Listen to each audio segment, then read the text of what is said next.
Welcome to a quick Martialis math moment. We're going to talk about exponents and we're going to get into the product rule. So let's do it.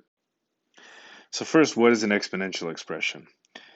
Well, over here we have what looks like b to the n. So we would say that some number raised to the n power, b to the n. This red n is known as the exponent. Okay, and the b here is going to be our base, and b can represent any number. So b is any number. And for introductory purposes, it's going to be a whole number, right? And n for us is going to be, for now, we're going to do non-negative, which means all positive, non-negative integers or whole numbers.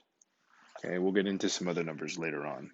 Okay, so an exponential expression is just repeated multiplication. So this is b, this right here is b times b times b times b times b n many times whatever this number n is. Like we'll have n number of b's multiplied together.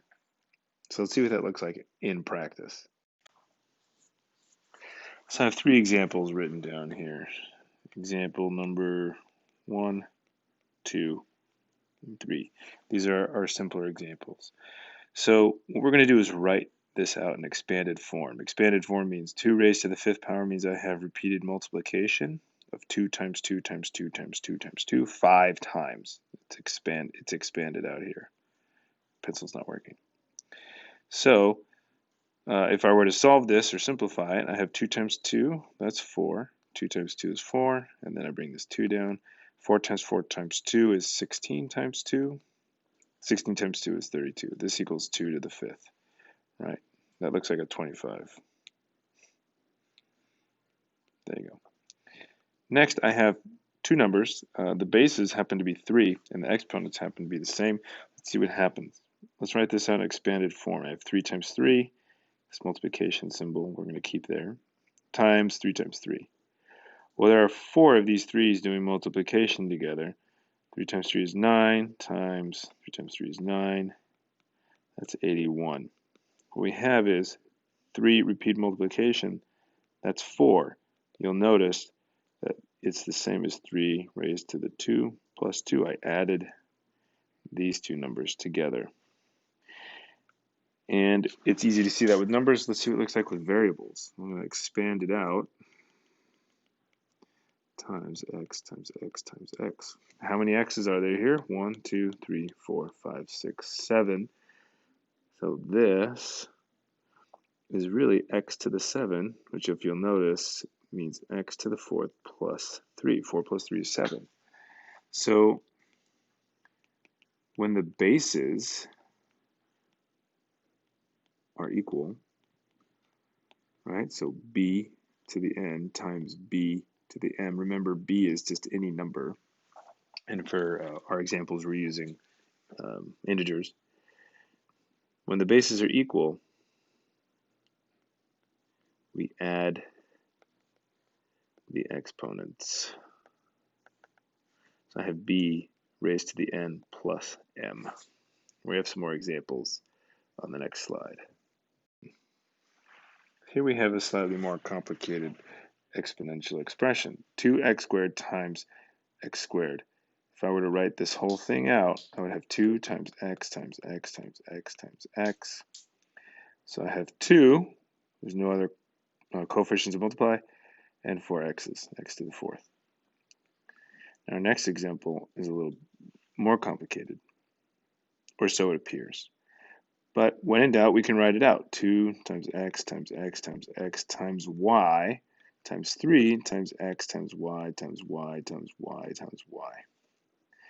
Well, this, when we're doing multiplication, I'm going to multiply these numbers together, and that's going to give me 6. 2 times 3 is 6. Then I'm going to count my number of x's, and that's going to give me 1, 2, 3, 4. So I have x, repeated multiplication 4 times. And I count the other variables. So I have 1y 2, 3, 4, wait, 1, 2, 3, 4, 5 y's. So I have y to the fifth. This is my final solution.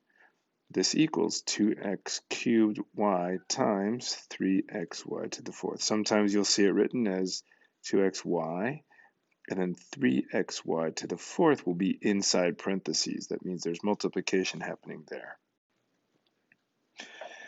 In summary, when the bases are the same, so here I have b to the n times b to the m, we add the exponent values. So here's the b, same base, and then I have n plus m.